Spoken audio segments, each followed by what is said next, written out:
Sir ನಮಸ್ಕಾರ. ಕಾರ್ಯಕ್ರಮಕ್ಕೆ ಸ್ವಾಗತ. ಹೇಗಿದ್ದೀರಿ? ಚೆನ್ನಾಗಿದ್ದೀರಿ, ತಾವು ಹೇಗಿದ್ದೀರಿ? Good sir. ಏನು ನಡೀತಾ ಇದೆ ಸರ್?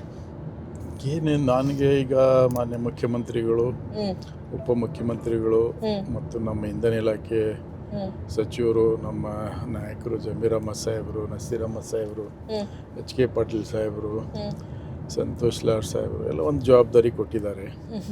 ಎಸ್ಕಾಂ 7 ಜಿಲ್ಲೆ ವ್ಯಾಪ್ತಿ ಬರ್ತದೆ, ಅದು ಅದೇ ಕೆಲಸ ಮಾಡ್ತದೆ. ರೈತರಿಗೆ ಸಮರ್ಪಕವಾಗಿ ವಿದ್ಯುತ್ ಕೊಡೋದು, ರೈತರ ಸಮಸ್ಯೆ ಆಲಿಸೋದು, ಅವ್ರಿಗೆ ಒಂದು ಗುಣಮಟ್ಟದ ವಿದ್ಯುತ್ ಕೊಡೋದು, ಸಮರ್ಪಕವಾಗಿ ವಿದ್ಯುತ್ ಪೂರೈಸೋದು, 7 ತಾಸು ಅವ್ರಿಗೆ 3 ಫೇಸ್ ಕರೆಂಟ್ ಕೊಡುವಂಥದ್ದು ಮಾಡ್ತಾಯಿದ್ದೀವಿ. ಜೊತೆಗೆ ಭಾಳ ಒಂದು ಐತಿಹಾಸಿಕ ನಿರ್ಣಯ ಮಾನ್ಯ ಮುಖ್ಯಮಂತ್ರಿಗಳು, ಉಪಮುಖ್ಯಮಂತ್ರಿಗಳು ಮತ್ತು ಇಂಧನ ಸಚಿವರ ಮುಖಾಂತರ ನಾನು ಮಾಡಿದ್ದೇನೆ. ಅವರ ಮಾರ್ಗದರ್ಶನದಲ್ಲಿ 1 ಲಕ್ಷ ಅನ್ಅಥರೈಸ್ IP ಸೆಟ್ಗೆ ನಾವು ಕನೆಕ್ಷನ್ ಕೊಡ್ತಾ ಇದ್ದೀವಿ.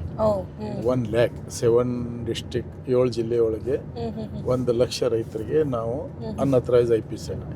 ಅಂದರೆ ಅದು ಅಕ್ರಮ್ ಸಕ್ರಮ್ 2023 ಬಂದಾಯಿತು. ಅದಕ್ಕೆ ಅಲ್ಲಿವರೆಗೆ ಯಾರ್ಯಾರು ರಿಜಿಸ್ಟ್ರೇಷನ್ ಮಾಡಿದ್ದಾರೆ 50 ರೂಪಾಯಿ, 10,000, 15,000 ಕಟ್ಟಿ ಯಾವ ಫಾರ್ಮರ್ಸ್ ರೈತರು ಅವ್ರಿಗೆ ನಾವು ನಮ್ಮ ಇಲಾಖೆಯಿಂದ ಅವ್ರಿಗೆ ರೆಗ್ಯುಲರ್ ಮಾಡ್ತಾಯಿದ್ವಿ. RR ನಂಬರ್ ಕೊಟ್ಟು ರೆಗ್ಯುಲರ್ ಮಾಡಿ ಅವ್ರಿಗೆ ವಿದ್ಯುತ್ ಪೂರೈಕೆ ಮಾಡ್ತಾಯಿದ್ವಿ ರೈತರಿಗೆ 1 ಲಕ್ಷ 7 ಜಿಲ್ಲೆ ವ್ಯಾಪ್ತಿಯಲ್ಲಿ. ಮೊದಲು ಅಕ್ರಮ್ ಸಕ್ರಮ್ ಇತ್ತು, ಅದು ಬಂದಾಯಿತು.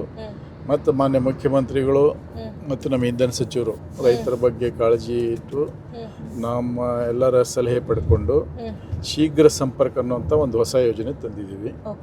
ಈಗ ರೈತರು ಹೊಸದಾಗಿ ಕೊಳವೆ ಬಾವಿ ಕೊರಿತಾರೆ. ಈಗ ಅಕ್ರಮ್ ಸಕ್ರಮ್ ಬಂದಾಯಿತು, ಅವ್ರಿಗೆ ಕನೆಕ್ಷನ್ ಕೊಡೋದು ಬಂದಾಯಿತು. ಹಾಗಾಗಿ ಆ ಶೀಘ್ರ ಸಂಪರ್ಕ ಮುಖಾಂತರ ಅವರು ತಮ್ಮ ಬೋರ್ವೆಲ್ಗೆ ಕರೆಂಟ್ ತಗೋಬಹುದು. ಅವ್ರಿಗೆ ನಾವು 25 TC ಫ್ರೀ ಕೊಡ್ತೀವಿ ಇಲಾಖೆಯಿಂದ. ಕಂಬ ಮತ್ತು ತಂತಿ ಅವ್ರು ಹಾಕ್ಕೋಬೇಕು, ಹಾಕ್ಕೊಂಡು ತಮ್ಮ ಹೊಲಕ್ಕೆ ನೀರು ಉಣಿಸಿ ತಮ್ಮ ವ್ಯವಸಾಯ ಅಗ್ರಿಕಲ್ಚರ್ ಮಾಡ್ಕೋಬೋದು, ನೀರಾವರಿ ಮಾಡ್ಕೋಬೋದು. ಇದು ಒಂದು ಹೊಸದಾಗಿ ತಂದಿದ್ವಿ. ಅದು ಕೂಡ ರೈತರು ಮುಂದೆ ಬರ್ತಾ ಇದ್ದಾರೆ ಆ ಯೋಜನೆ ಉಪಯೋಗ ಪಡ್ಕೊಳ್ಳಿಕ್ಕೆ. ನಾವು ಕೂಡ ಎಲ್ಲ ಮಾಧ್ಯಮದ ಮುಖಾಂತರ ಎಲ್ಲ ಸಭೆ ಸಮಾರಂಭದಲ್ಲಿ ಅದು ಹೇಳ್ತಾ ಇದ್ವಿ. ರೈತರು ಕೂಡ ಮುಂದೆ ಬರ್ತಾ ಇದ್ದಾರೆ. ಜೊತೆಗೆ ಇವತ್ತು ಏನು ಸೋಲಾರನು ಭಾಳ ಈಗಾಗಲೇ ಅದರಿಂದ ಒಳ್ಳೆ ರಿಸಲ್ಟ್ ಇದೆ. ಸೋಲಾರದಿಂದ ಕುಸುಮ್ C ಅಂತೇಳಿ ಒಂದು ಯೋಜನೆ ತಂದಿದ್ರು. ಆ ಯೋಜನೆ ಮುಖಾಂತರ ಸೋಲಾರ್ ಈಗ 30% ಕೇಂದ್ರ ಸರ್ಕಾರ, 50% ರಾಜ್ಯ ಸರ್ಕಾರ, 20% ನಮ್ಮ ರೈತರು ಕೊಟ್ಟಿದ್ರೆ ಅವರಿಗೆ ಸೋಲಾರ್ ಮಾಡಿಕೊಡ್ತೀವಿ.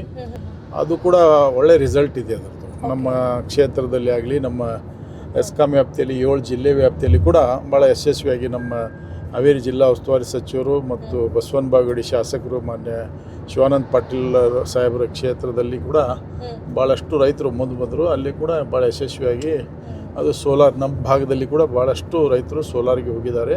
ಸೋಲಾರ್ನು ಕೂಡ ಒಳ್ಳೆ ಸೋಲಾರ್ ಪವರ್ ಅವರೇ ಅದನ್ನ ಪ್ಲಾಂಟ್ ಮಾಡಿಕೊಂಡು ಹಾಗೆಲ್ಲ ಅವರು ಬೋರ್ ಹೊಡಿತಾರೆ. ರೈತರು ಬೋರ್ ಕೊಳವೆ ಬಾವಿ ಕೊರಿತಾರೆ. ಅವ್ರಿಗೆ ನಮ್ಮ TC ದೂರ ಇರ್ತದೆ. 500 ಮೀಟರ್ ಒಳಗಿದ್ರೆ ಅದು ಬೇರೆ ಯೋಜನೆ. ಅದು 500 ಮೀಟರ್ಗಿಂತ ದೂರ ಇದ್ದಾಗ ಅವ್ರಿಗೆ ನಾವು ಪವರ್ ಕೊಡಲ್ಲ, ಸೋಲಾರ್ಗೆ ಹೋಗ್ಬೇಕು ಅವರು.